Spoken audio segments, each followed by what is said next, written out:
வரக்கூடிய அடுத்த 4 மாதங்கள், அதாவது 2025 கடைசி 4 மாதங்கள் மிதுன ராசிக்காரர்களுக்கு எத்தகைய ஒரு பலாபலன்கள் நிறைந்த ஒரு காலமாக வரப்போகிறதுன்னு பார்க்க போறோம். அந்த 120 நாட்கள் வந்து மிதுன ராசிக்காரர்களுக்கு என்ன காத்திருக்கிறதுன்னு பார்க்கும் பொழுது, சயின்டிபிக் வேதிக் அஸ்ட்ராலஜி முறையில நம்ம துல்லியமா பார்க்கும் பொழுது, அந்த கோச்சார் அமைப்பு எப்படி இருக்குன்னு பார்க்கும் பொழுது, சனிக்கு 10ஆம் இடத்துல, அதாவது சந்திரனுக்கு 10ஆம் இடத்துல சனி பகவான் இருப்பது பார்த்தீங்கன்னா, தொழில் வேலை விஷயத்துல ஒரு பெரிய மாற்றங்கள் நிறைந்ததாகவே தான் ஒரு 4 மாசமாக வந்து கொண்டிருக்கிறது. அடுத்த வரக்கூடிய 4 மாதமும் செப்டம்பர் மாதத்திலிருந்து டிசம்பர் மாதமும் கொஞ்சம் அப்படி ஒரு அமைப்பு தான் இருக்கிறது. இப்போ பார்த்தீங்கன்னா, செப்டம்பர் 1ஆம் தேதியிலிருந்து டிசம்பர் 31 வரைக்கும் அந்த 4 மாதங்கள் வந்து 120 நாட்கள் எப்படி இருக்குன்னு பார்த்தீங்கன்னா, 10ஆம் இடம் என்று சொல்லப்படுகிற தொழில் ஸ்தானத்திலே சனி பகவான் இருக்கும் பொழுது வேலை நிமித்தமாக அதிக ஃபோக்கஸ், அதிக முக்கியத்துவம், அதிக ஈடுபாடு, அதுல நிறைய ஃபோக்கஸு, நிறைய டைம் நம்ம ஸ்பெண்ட் பண்ணக்கூடிய விஷயங்கள், புரட்சிகள் செய்யக்கூடிய அமைப்புகள் கொடுக்குது. இதே வந்து மாணவர்களாக இருந்தாலும் அவங்களோட வேலையில், அவங்களோட படிப்பில் அவங்களுக்கு என்ன கையில் இருக்கோ அதில் வந்து சிரத்தையாக செய்யக்கூடிய அமைப்புகள் கொடுக்குது. இதே முதியோர்கள் பார்த்தீங்கன்னா அவங்களுடைய கடமைகளை செய்யக்கூடிய அமைப்புகள் கொஞ்சம் எடுத்து பண்ணுவாங்க.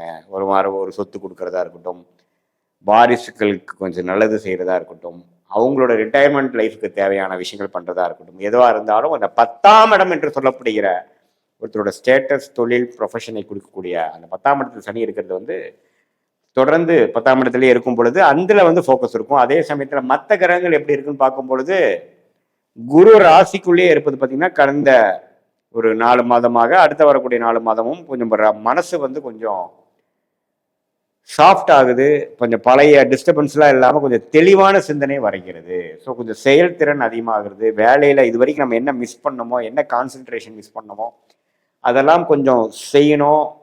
பழைய மாதிரி நம்ம தப்பு செய்யக்கூடாதுங்கிற மாதிரி ஒரு நல்ல புத்தி, நல்ல உணர்வை கொடுக்கக்கூடிய ஒரு காலகட்டமாக மிதுன ராசிக்காரர்களுக்கு வருகிறது. ராகு 9ஆம் இடத்திலும் கேது 3ஆம் இடத்துல வருவது நல்லது. ஏன்னா 4ஆம் இடத்துல கேது இருந்து இடம் சார்ந்த விஷயத்துல சில பிரச்சனைகள், தாயார் அதுல எல்லாம் கொஞ்சம் கவனம் செலுத்தக்கூடிய அமைப்புகள் கொடுத்துட்டு இருந்தது 3க்கு வந்து விட்டது. ராகு குரு பார்வை பெறுவதனால என்னதான் 9ஆம் இடத்துல தந்தையார் விஷயத்துல சில பாதிப்புகள் கொடுத்தாலும் ஜாதகர்களுக்கு நல்ல ஒரு பலனை கொடுத்து அந்நிய சூழ்நிலை மூலமாக ஒரு வியாபாரம், இம்போர்ட் எக்ஸ்போர்ட், வெளிநாடு விஷயங்கள், டிராவலிங், அது மாதிரி விஷயங்கள் எல்லாம் வந்து நல்ல ஒரு பெனிஃபிட், உயர்வுக்கு கொடுக்கக்கூடிய அமைப்பு மிதுன ராசிக்காரர்களுக்கு கட்டாயம் உண்டு. ஸோ கட்டாயம் பார்த்தீங்கன்னா இந்த மிதுன ராசிக்காரங்களுக்கு சனியின் சஞ்சாரம், குருவின் சஞ்சாரம் அருமை, ராகு கேதுவின் அமைப்பும் அருமை. ஸோ ஆண்டு கிரகத்தின் விஷயங்கள் நன்றாக தான் இருக்கிறது. இந்த 4 மாதம் பெரிய மாற்றங்கள் எதுவுமே இருக்காது. ஆனால் அந்த மாத கிரகத்தின் அமைப்பு எப்படின்னு பார்த்தீங்கன்னா, ராசிதிபதியாக புதனே பார்த்தீங்கன்னா சிம்மத்திலிருந்து தனுசு வரைக்கும் சஞ்சரிக்கக்கூடிய இந்த 4 மாதங்கள் தவறு இல்லை. இந்த 6ஆம் இடத்துல வரக்கூடிய விருச்சிகம் பார்த்தீங்கன்னா நவம்பர் மாதம் வந்து விருச்சிகத்தில் புதன் வரும் பொழுது குரு பார்வை இல்லாமல் கொஞ்சம் செவ்வாய் வீட்டில் 6ஆம் இடத்துல வரும் பொழுது சில உடல் உபாதைகள், சில வம்பு வழக்குகள், சில தேவையற்ற பண விஷயத்துல கொஞ்சம் தடைகள், அது மாதிரி விஷயங்கள் வரும். அது வந்து ஒரு 15-20 நாட்கள் தான் இருக்குமே ஒழிய ஓவராலாக பார்த்தீங்கன்னா சனியின் சஞ்சாரம் நல்லா இருக்கு. செவ்வாய் 6ஆம் இடத்துல வரும் பொழுது கொஞ்சம் வம்பு வழக்குகள் அது மாதிரி கொடுக்கும். ஸோ உங்களுக்கு புதன், செவ்வாய் அது மாதிரி கிரகத்தோட அமைப்புகளும் ஓரளவுக்கு பரவாயில்லை. சூரியன் சுக்கிரனோட சஞ்சாரமும் தவறில்லை. இத்தகைய அமைப்பு வந்து மிதுன ராசிக்காரர்களுக்கு மாத கிரகத்தின் சஞ்சாரங்கள் செவ்வாயும் புதனும் 6ஆம் இடத்துக்கு வருவது மட்டும் கொஞ்சம் உடல் உபாதைகள், கொடுக்கல் வாங்கல் விஷயத்துல வம்பு வழக்குகள்ல கொடுக்கக்கூடிய அமைப்புகள் இருக்குதே ஒழிய மற்ற கிரகத்தின் சஞ்சாரங்கள் நல்லா இருக்கு. ஸோ அந்த அக்டோபர் மிடில், நவம்பர் மிடில் வரைக்கும் அந்த ஒரு 30 நாட்கள் மட்டும் கொஞ்சம் ஒரு மாதிரி சுமாரான அமைப்பு இருக்கு தவிர மற்றபடி இந்த 120 நாட்கள்ல ஓரளவுக்கு நல்ல பலன்களை கொடுக்கக்கூடிய அமைப்பு கட்டாயம் மிதுன ராசிக்காரருக்கு உண்டு. ஸோ அதனால தவறு இல்லை.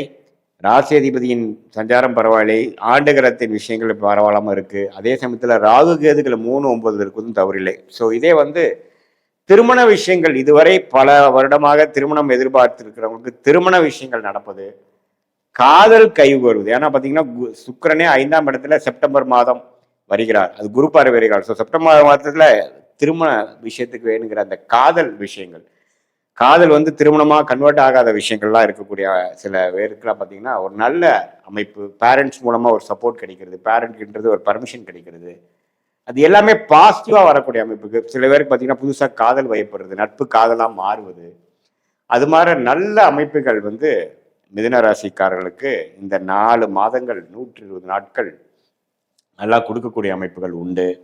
அதே சமயத்துல வெளிநாடு போகணும்னு ட்ரை பண்றவங்களுக்கு ஒரு வெளிநாடு போகக்கூடாது. குறிப்பா ராகு திசை கேது திசை நடக்கிறவங்களுக்கு கொஞ்சம் வாய்ப்புகள் உண்டு. புதுசா தொழில் அமைக்கணும், ஒரு வேலையில இருக்கிறோம், புதுசா ஒரு தொழில் ஸ்டார்ட் பண்ணணும்னு நினைக்கிறவங்களுக்கு தொழில் போகக்கூடிய அமைப்புகள், இதுவரை சைடில் ஒரு தொழில் ஆரம்பிக்கிறது, ஒரு பங்குதாரர் மூலமா இன்னொரு தொழில் ஆரம்பிக்கிறது, ஒரு புதிய பிரான்ச் போடுறது, புதிய டிவிஷன் போடுறது, அது மாதிரி விஷயங்கள்லாம் நிறைய முதலே சொன்ன மாதிரி குரோத் ஓரியன்டா வேலை தொழிலில் அதிக புரட்சிகள் செய்யக்கூடிய ஒரு அருமையான காலகட்டமாக இந்த 4 மாதமும் தொடர்ந்து மிதுன ராசிக்காரர்களுக்கு இருக்கக்கூடிய அமைப்புகள் இருக்கு. இதுல பாத்தீங்கன்னா மெயினா இந்த மீடியா துறையில, டெக்ஸ்டைல்ஸ் துறையில, இந்த லக்ஸுரி ஐட்டம் துறையில, ரிசார்ட்ஸ் அது மாதிரி பெரிய ஹோட்டல்ஸ்லாம் வச்சிருக்கிறவங்களுக்குலாம் பார்த்தீங்கன்னா நல்ல ஒரு மேன்மை, அவங்களுடைய பிராண்டிங் ஆகுறது, ஜுவல்ஸ் பிஸ்னஸில் இருக்கிறவங்க, கோல்டு பிஸ்னஸ் இருக்கிறவங்களுக்குலாம் நல்ல க்ரோத் ஆகக்கூடிய அமைப்புகள், இது எல்லாமே வந்து அந்த செப்டம்பர் மாதத்திலிருந்து வரக்கூடிய அந்த டிசம்பர் மாதம் வரைக்கும் கொஞ்சம் நல்லாவே மிதுன ராசிக்காரருக்கு இருக்கு. ஸோ தொழில் அமைப்புகள் நல்லா இருக்கு. மாணவர்களுக்கு வந்து படிக்கக்கூடிய விஷயத்துல தப்பு இல்லை.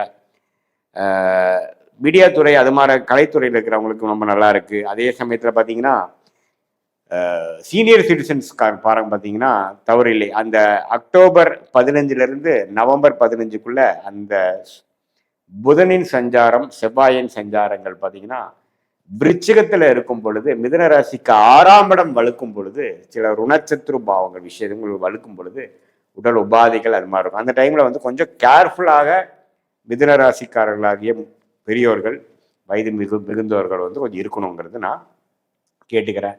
மற்றபடி இது வந்து ஒரு பொதுவான பலன்களை தவிர உங்களுடைய ஜென்ம ஜாதகத்தில் என்ன மாதிரி தசாபுக்திகள் போய் கொண்டிருக்கிறது, உங்களுக்கு வந்து தசநாதன் எப்படி இருக்காரு, புத்திநாதன் எப்படி இருக்கிறார், உங்க லக்னாதிபதி எப்படி இருக்கிறார், உங்க லக்னத்துக்கு உங்க தசநாதன் வந்து எத்தகைய ஒரு ஆதிபத்தியம் பெற்றிருக்கிறார், புக்திநாதன் எப்படி ஒரு ஆதிபத்தியம் பெற்றிருக்கிறார், இதெல்லாம் நம்ம வந்து சேர்த்து வச்சு பார்க்கும் பொழுதுதான் உங்களுடைய அடுத்த வரக்கூடிய 3 மாதங்கள் எப்படி இருக்கு, அடுத்த வரக்கூடிய 6 மாதங்கள் எப்படி இருக்கு, அடுத்த வரக்கூடிய 12 மாதங்கள் எப்படி இருக்கு, ஷார்ட் டேர்ம் எப்படி, லாங் டேர்ம் எப்படிங்கிறது உங்களுடைய தசாபுக்திகளோட சேர்த்து இந்த கோச்சார அமைப்பும் நம்ம சேர்த்து பார்க்கும் பொழுது உண்மையுமே ஒரு துல்லியமான ஒரு டைரக்ஷன் நமக்கு கிடைக்கும். வாழ்க்கை எது மாதிரி மாறக்கூடியது, எது மாதிரி டைம்ல நம்ம வேலை மாறலாம், எது மாதிரி டைம்ல நம்ம வந்து நமக்கு வேணுங்கிற அந்த higher studies, change of place எல்லாம் கிடைக்கும்.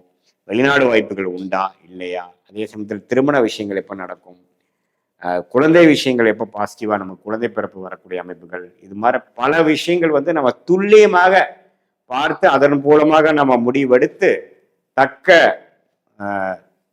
நேரத்தில் கரெக்டான முடிவுகள் எடுக்கும் பொழுது பொருள் விரயம், சமய விரயங்களை தவிர்த்து நம்மளுடைய பிராப்தம் என்னங்கிறது தெரிந்து அதுக்கு தகுந்த மாதிரி நம்மளுடைய வாழ்க்கை திட்டங்களை வகுக்குமே ஆனால் நம்ம அது மாதிரி நம்ம வந்து ஆர்கனைஸ் பண்ணிக்கிட்டோம்னா நல்ல ஒரு வெற்றி, எளிதில் வெற்றி, எந்த பெரிய விரயங்களும் சிரமங்களும் இல்லாமல் பெற முடியும். இந்த சயின்டிபிக் வேதிக் அஸ்ட்ராலஜி முறை மூலமா நீங்க வந்து பலம் பெற முடியும் என்று நான் கேட்டுக்கொள்கிறேன். மீண்டும் மற்றொரு காணொலியில் சந்திப்போம்.